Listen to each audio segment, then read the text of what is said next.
After Raoult's law ideal and non ideal solution के बाद अब हम बात करेंगे, अब हम मूव करेंगे कोलिगेटिव प्रॉपर्टीज की तरफ। अब ये कोलिगेटिव प्रॉपर्टीज क्या होती है?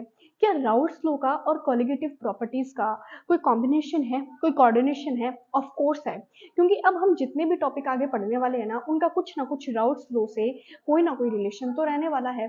सो कोलिगेटिव प्रॉपर्टी हमें क्या बताती है? कोलिगेटिव प्रॉपर्टी हमें ये एक्सप्लेन करती है कि कितने number of solute particle present है एक सॉल्यूशन के अंदर। समझ रहे हो?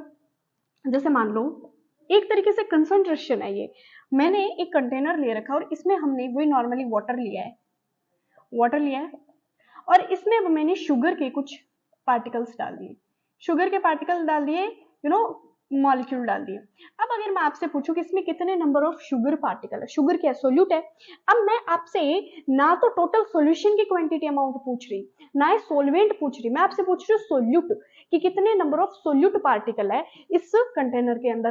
तो आप क्या कहोगे? अब आप क्या मेजर करने बैठ जाओगे? सॉरी, तो इसमें हम क्या करते हैं, इससे पहले वाले में हम देखते हैं कि हम कंसंट्रेशन फाइंड करते हैं, मास ऑफ सॉल्यूट अपॉन में मास परसेंटेज निकालते हैं, वॉल्यूम परसेंटेज, मोलैरिटी वगैरह वगैरह, ये सब डिस्कस करते हैं। लेकिन अब हमें नंबर ऑफ सोल्यूट पार्टिकल निकालने के लिए हम 4 बेसिक टर्म्स के बारे में पढ़ेंगे। हमारी पहली है relative lowering in vapour pressure.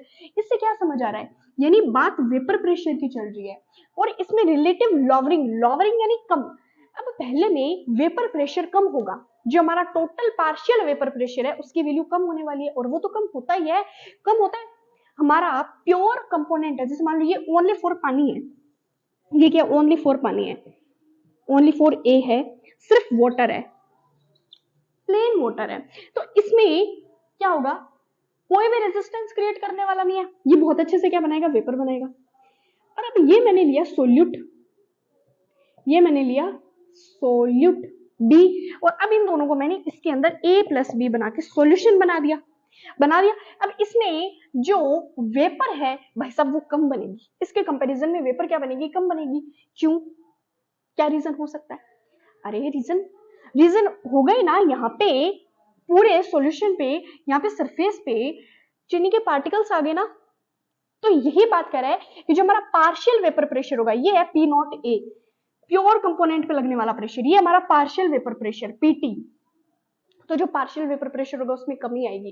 कैसे कमी आएगी? चलो वो देखते हैं। दूसरा एलिवेशन इन बॉइलिंग पॉइंट, मतलब बॉइलिंग पॉइंट में इलेवेट यानी वृद्धि होगी, बॉइलिंग पॉइंट हमारा बढ़ेगा। अब कैसे बढ़ेगा, क्या बढ़ेगा, वो मैं आपको अच्छे से बाद में एक्सप्लेन करूंगा। उसके बाद ऑस्मोटिक प्रेशर, जिसको पाई से डिनोट किया जाता है, ऑस्मोटिक प्रेशर के अंदर पता है क्या पढ़ने वाला है? देखो मोस्टली लोगों के घर में आरओ होता है, वाटर फिल्टरेट मशीन का। अब उसमें वाटर फिल्टर कैसे होता है? हालांकि आप ये ऑस्मोसिस डिफ्यूजन्स छोटे क्लास से पढ़ के आए हो, and someone remember 9th class का एक चैप्टर था तुम लोगों के शेल या टिश्यू का, उसके अंदर भी ये सेम प्रोसेस था। ठीक है, तो तुम पढ़ के आए हो, अगर नहीं भी अभी याद है तो कोई बात नहीं, ऑस्मोटिक प्रेशर, ऑस्मोसिस, एवरीथिंग हम वापस पढ़ने तो वाले हैं।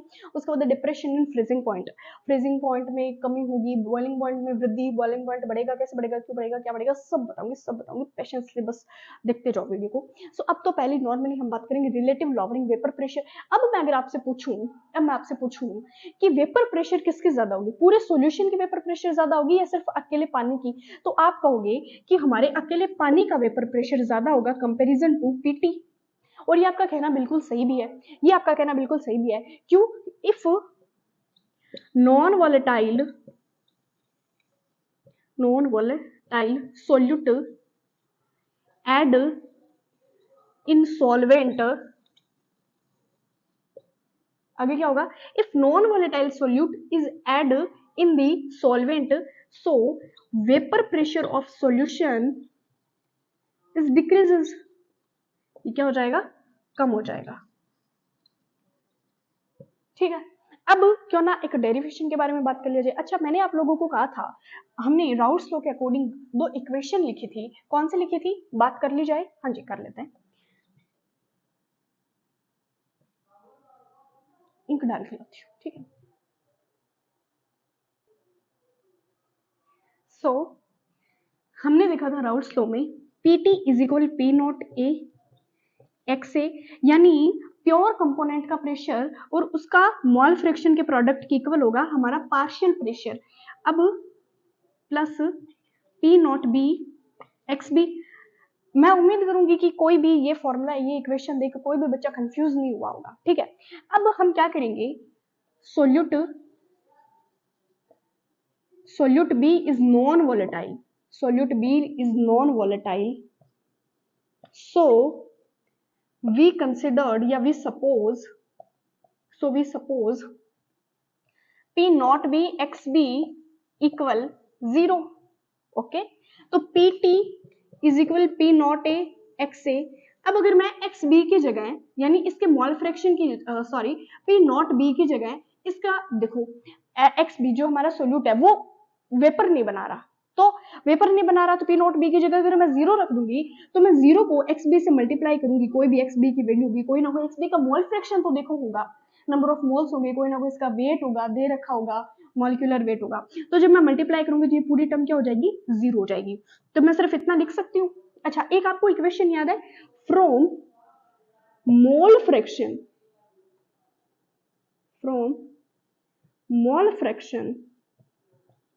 XA plus XB is equal 1।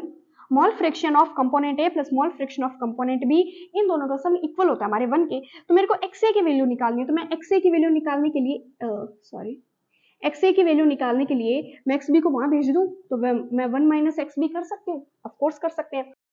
Sorry for video का एंगल से करने के लिए बंद करना पड़ा। सो अब हम क्या करेंगे, ये मोल फ्रैक्शन की वैल्यू XA की वैल्यू क्या मैं इसमें रख सकती हूँ, हाँ बिल्कुल रख देते हैं। तो PT is equal P note A 1 minus XB कर दूं। अब PT is equal P note A को मैं 1 से मल्टीप्लाई करूंगी तो 1 आ जाएगा, और P नोट A को मैं मल्टीप्लाई करूंगी माइनस XB से, तो minus P note A XB आ जाएगा। आएगा कि नहीं आएगा। अब आप लोग ये सोच रहे होंगे ना कि हम ये कर क्यों रहे हैं। देखो हम फिजिक्स केमिस्ट्री में तो देखो कम ही होते हैं डेरिवेशंस, फिजिक्स में आप डेरिवेशंस करते हो, क्यों करते हो, क्योंकि आप फॉर्मूला निकालते हो किसका, जिसका हमें देखो यहाँ पे हमें कोई भी क्वेश्चन आ सकता है, हमारा न्यूमेरिकल आ सकता है कि आप XB की मोल फ्रैक्शन निकाल के दिखाओ, आप कंसंट्रेशन निकाल के दिखाओ, आप पार्शियल प्रेशर निकाल के दिखाओ अकेले सॉल्वेंट का, पूरे सॉल्यूशन का, आप प्योर कंपोनेंट का प्रेशर निकाल के दिखाओ, वेपर प्रेशर निकाल के दिखाओ। तो इस हिसाब से हमें कोई ना कोई वैल्यू, कभी किसी की वैल्यू निकालनी पड़ेगी, कभी किसी की, तो इसके लिए हमें फॉर्मूले की नीड रहेगी। बस हम वही फॉर्मूला बनाने की कोशिश कर रहे हैं, बहुत ईजी फॉर्मूला है। अब ये यहाँ पे नेगेटिव में है, तो मैं इसको यहाँ पे प्लस में भेज सकती हूँ, बोलो भेज सकती हूँ क्या, भेज देती हूँ। P note A XB minus का था, इधर आके प्लस का हो गया, और ये P note A minus PT, लीजिए बॉस। अब क्या हो जाएगा, मेरे को XB की वैल्यू निकालनी है, जस्ट सपोज मेरे को XB की वैल्यू निकालनी है,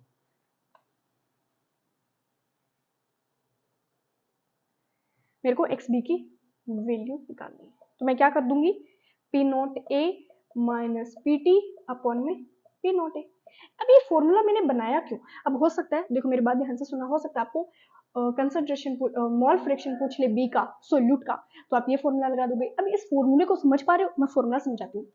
मैंने क्या कहा, P note A pure component का वेपर प्रेशर हमेशा ज्यादा होगा पार्शियल प्रेशर से, तो P note A minus PT, यानी P नोट A की वैल्यू ज्यादा होगी हमारे पूरे पार्शियल प्रेशर से, इसकी वैल्यू कम होगी, इसकी ज्यादा होगी, और अपॉन में मैंने डिवाइड कर दिया P नोट A से, तो यानी इसकी वैल्यू ज्यादा होगी, तो ये बड़ा नंबर रहेगा, बड़े में से छोटा माइनस होगा। जैसे मान लो आपको कोई ना कोई आपको क्वेश्चन में आपको दे दिया, इसका प्रेशर दे दिया आपको, मान लो ज्यादा दिया आपको, ऐसे मान लो आपको ज्यादा दिया, क्यों दिया ज्यादा, क्योंकि वेपर प्रेशर प्योर कंपोनेंट का ज्यादा होता है, माइनस PT, माइनस करना पार्शियल प्रेशर से, फिर इन दोनों को आप माइनस करोगे तो जो हमारे पास वैल्यू होगी उसको P नोट A से डिवाइड करेंगे तो हमारी XB की वैल्यू आ जाएगी कि आपने मोल फ्रैक्शन कितना लिया है। अगर आपने मोल फ्रैक्शन कम लिया है तो हमारे पार्शियल प्रेशर की वैल्यू ज्यादा होगी, अगर आपने मोल फ्रैक्शन ज्यादा लिया तो हमारे प्रेशर की वैल्यू ऑफ कोर्स कम हो जाएगी। ये बात राउल्स लॉ ने कही थी। अब आगे इस XB की फॉर्म को मैं ओपन करके लिख सकती हूँ। XB क्या है, मोल फ्रैक्शन ऑफ सोल्यूट है। XB का फॉर्मूला क्या होता है, XB का फॉर्मूला होता है number of moles of B upon में number of moles of A plus number of moles of B। पता है, अब मैं नंबर ऑफ मोल्स B यानी NB को नेग्लेक्ट कर सकती हूँ। NB is very small, so I can neglected NB। आई बात समझ, तो मैंने NB को नेग्लेक्ट कर दिया, तो XB is equal NB upon में NA। क्यों किया, ये रीजन मैं पिछले न्यूमेरिकल्स में भी समझा चुकी हूँ, बट नहीं पता तो देखो एक्स बी जो हमारा सोल्यूट होगा, आपको क्या लगता है वो सोलवेंट से ज्यादा होगा? नहीं होगा। सोल्यूट की क्वांटिटी सोलवेंट के कंपैरिजन में कम होती है, बहुत कम होती है।